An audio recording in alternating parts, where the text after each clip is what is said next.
Fellas, we got to talk. Part 2 of sitting down and having an honest conversation about where we are as men of action in life. This isn't for most men. This isn't for 80% of the men. These are for the Christ-fearing men, the men that see something and want to actually take action. These are for the men that actually look at the world and say, there's an issue, there's a cancer, there's a disease, and I want to fix it. I want to be part of the action. I don't want to just be a follower. I don't want to be a complainer on social media. I don't want to just be sharing all the doom and gloom. I don't want to just be looking at all this red pill stuff and just saying, oh, you know what, I'm just going to give up. I don't care about anything. I'm just going to buy another car. I'm going to buy another house. Who cares about being in a relationship? Who cares about marriage and kids? Who cares about my ancestors who went through hell of a lot worse than what you're going through, who went through crazy amounts of war and famine and disease and dehydration and disease, and they still got married. They still supported a family. They still had children.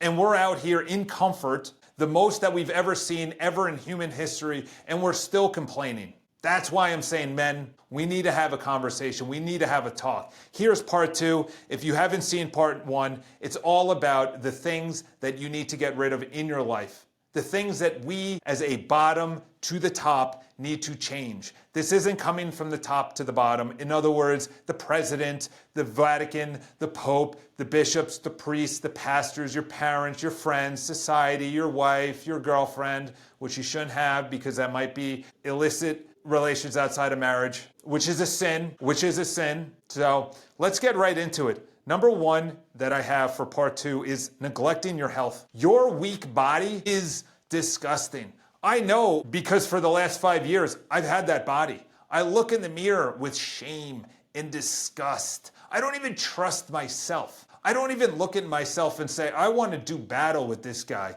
I would want to marry this guy. I want to trust this guy. This guy is a defender of Christ. This guy is a crusader. No.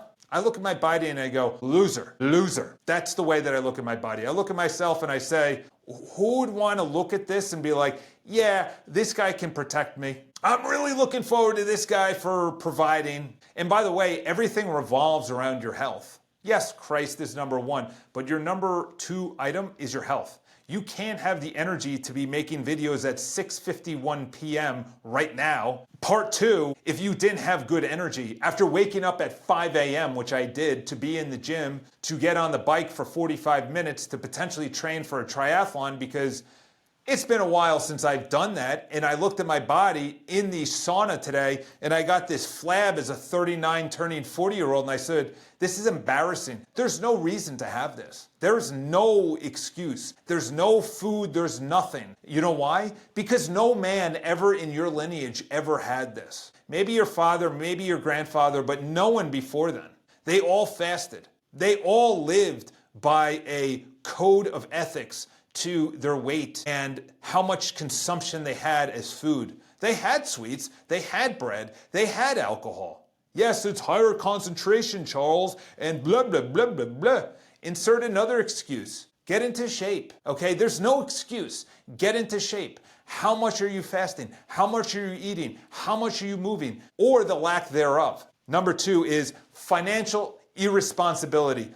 I fall into this trap. I know this intimately, just like I knew the last one intimately. A man provides not only for right now, but for the future. That's it. There is no, well, you know, no. There is no ands or buts. This is, you have to learn the stock market. You have to learn investing. You have to understand about budgeting. You have to understand how to make money, how to make more money, how to have a side hustle, how to have maybe something that you actually has a second income like a YouTube channel, or maybe you're doing drop shipping. I don't know, content creation, whatever. I have no idea. But I could tell you right now, number 2 is the downfall of a lot of marriages on top of men that unfortunately, not only did not take care of themselves, but did not lead in the relationship. So the wife said, I'm going to leave. I'm not condoning it because that is a sacramental break from the Lord. I am not condoning it. However, there was contributions from a lot of men from being lazy, not leading, not taking care of their body, not taking care of their finances. Number 3 is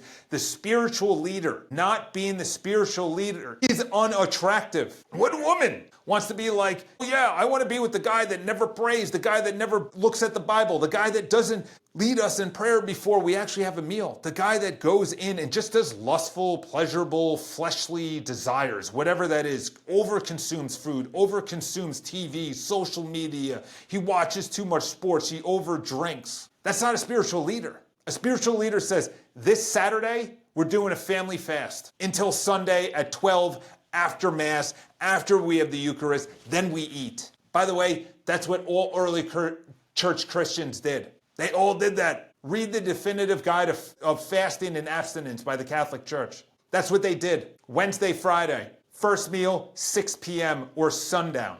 We're weak. We're weak. I'm part of it. We're weak, okay? The spiritual leader is bringing not only your wife, but your children to heaven. That is your only goal. This is salvation. This isn't like this lovey-dovey, oh, we're going to have a lot of money, we're going to have a second house, we brought them to Disneyland, we also have them in sports, and we're able to actually have nice dinners and a nice car. No. This is salvation. This is your children's salvation. When you and your wife are not here, what are your children going to be doing? What are they going to be relying on? What is their spiritual practice? That's up to you. That is up to you. That is a fact. It is up to you. Moving on, dress code.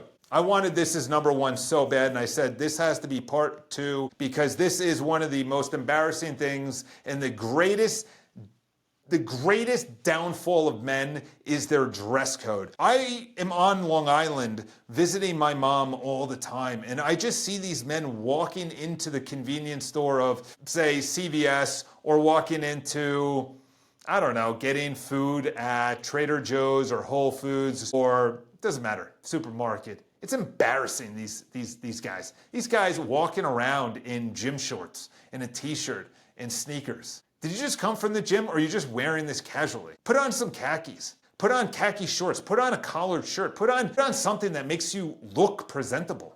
Am I saying 100% at all times you should be dressed up? No.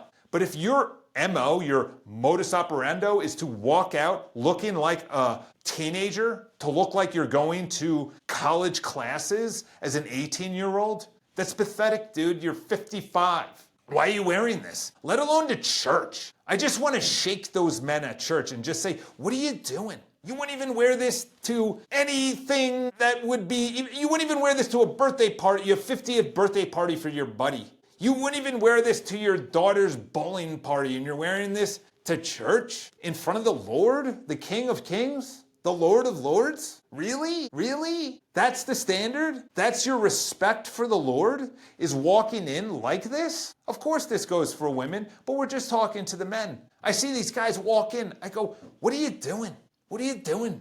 Dude, you wouldn't even wear that in front of a politician you despise. You'd at least wear dress pants and a collared shirt, and you're wearing this in front of the tabernacle, in front of the cross. That bothers me the most. That bothers me the most. Talking in church, not genuflecting when you enter, but most importantly is the attire, the disgustingly low standards of the attire. Moving on, the lack of brotherhood. I could say this about women just as much, because they are relying on men to be their sisterhood. But we're not talking about women, we're talking about men. Men, you need a truth-telling brotherhood. You don't need these boys that are talking about lacrosse days in high school, or you played rugby in college, or the fraternity days. I know those guys, okay? I know everyone's got those friends, everyone has those acquaintances. Those are not your brotherhood. Your brotherhood are the guys who call you out for not being Christ-like. Those are the guys that say, hey, listen, hey, dude, you're dressing like crap. You're actually out of shape. Good example, business partner last year comes back after a month of being out of the country. 5 minutes into conversation, we're both making prospecting calls. I look at him. He told me how great the vacation was. Then about 45 minutes, I go, dude, when are you gonna hit the gym? He goes, I know, I put on about 15, 20 pounds. Yeah, you did. Does that feel bad? Am I telling the truth, which actually helps him out, his self-esteem? He already knows it. And on top of that, it makes him healthier. So make him feel better by insinuating there is no problem, there has not been any weight gain, or hey, listen, when are you going to be hitting the gym? Because to be honest, you looked a little bit better, the clothes fit a little bit better, the collar couldn't actually close, and on top of that, it's healthier. Moving on, Compromising with culture. Listen, I don't want to throw the Protestants under the wheel, but I'm about to. Relativism has everything to do with Protestantism. Protestantism has everything to do with what the world is doing, the Overton window. You know what? All the preachers 150 years ago when it comes to Protestants talked about hell and sin and the fires of hell. Now in the 50s, then they started to go a little lovey-dovey, but they still wore suits. Now today, they walk up with shorts and a t-shirt, just like a lot of men walk into a church. And those are the head pastors, and they're just talking about God is love. You're compromising not only with the culture, but you're leading people astray. You're leading people into the fires of hell. You are saying things that have no oomph and teeth behind it, like, hey, by the way, actually sleeping with a woman outside of marriage is going to send you to hell. And by the way, if you get drunk all the time, that is a mortal sin. And oh, by the way, you haven't gone to confession. By the way, you've actually been putting a lot of idols on Sunday before going to Mass. Yeah, that's a mortal sin. That's what needs to be on the pulpit. None of this lovey-dovey stuff, okay? The Father is a judge. He's the ultimate judge. Whatever you're thinking and feeling and thoughts and all of your heart is open on Judgment Day. Continuing on, fear of commitment. This was in a homily I heard about 2 months ago. It's probably one of the best homilies. I think I already made a YouTube video. It's probably about 2 to 3 back of this, where I said, he's right. Men are not committing. He was talking to a seminarian. Actually, no, it was a guy that was thinking about going into the seminary. And the priest was saying, how long have you been discerning going into the seminary? And he said, I don't know, about 8 years. You've been discerning going into the priesthood from 22 to 30 years old? Dude, make a commitment. Get married or stay single or go into the priesthood. Either way, make a commitment, okay? The lack of commitment is disgusting. I'm in that category. I lived of the world, which I just talked about, okay? The fear of commitment. Vocation isn't something you try out. It's something you do continuously every single day. I missed something. Casual faith, which is essentially going with compromising faith. Casual faith is, we could go to church. It's not the real Eucharist. I don't know if the confession actually means anything. I'm not truly sorry of the confession. That's what one of my priests said in front of the young adults. He said there was one time in the last 2 months that he actually could not give the act of confession, or he couldn't give the blessing of confession, that his sins are forgiven, because the person behind the screen was actually not truly sorry about it, which means that their casual faith, they're just going through it. There's no holiness. They're essentially going through the motions. They're going through the motions. I go to church. I'm dressed like crap. I don't know if this is a real presence. I talk before Mass. I don't genuflect. I take it on my hand. It's not the real presence. It's the tabernacle. I don't know if Jesus is there. It's all got to go. It's got to go. Fellas, it's got to go. Raise the standard. And the last one is not knowing the faith. Double down on that. I wrote down, if you don't know what the church teaches, how can you defend it? If you don't know what the church teaches, how can you defend it? How can you defend it? How can you say this is the one true Catholic and apostolic faith? Jesus Christ started through the authority of Peter to do the binding and loosing, to do the retaining of sins, to do the forgiveness of sins. You have to know the faith. I didn't know the faith. I came in as a Protestant. I was told all this anti-Catholic stuff. I was watching video after video of all these anti-Catholic stuff, the Vatican and all these conspiracy theories. It came from here and the Jesuits and all that. I went back and forth. And for a year, I was like, oh my gosh, well, there might be a God, but it's definitely not the Catholic Church. Okay, the Protestants know the Bible. I'm going to become a Protestant. I'm going to do that stuff. And then I started reading into church history and I go, oh wow, this is actually accurate. They actually were not Protestants in the 100 AD. I don't know who it was, of Antioch, maybe. I don't know, do not quote me. But he wrote in 106 AD about the Eucharist. He wrote about the Universal Catholic Church, the Universal Catholic Church. It wasn't Catholic as in Roman Catholic, it was Catholic as in one church, one universal church. Go to the bishops. Traditions, whether it's spoken or written. So know the faith. I'm a babe in the faith. But I am just on fire for the faith. I want other men to be proselytizing. I want other men, which is the bonus thing, is other men to be outspoken. Stop being a closet Catholic. Stop being a closet Christ-fearing, Christ-believing, Christ-loving person. This needs to be out in the open. This isn't something that you do on Sundays and then you forget for 6 days and you just get drunk and you sin all day.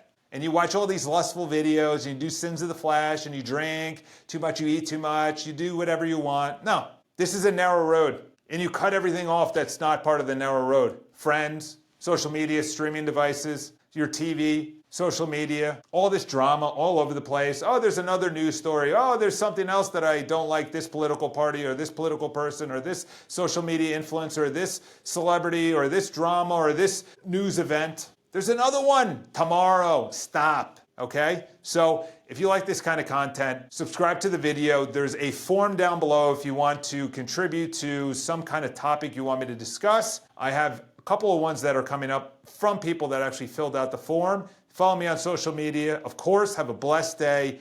Pray the rosary. Pray on your knees. Be faithful. It is cool. It is cool to do this, to dress up, to be holy, to be in a state of grace, to not be going to hell. Have a great day. I'll talk to you soon.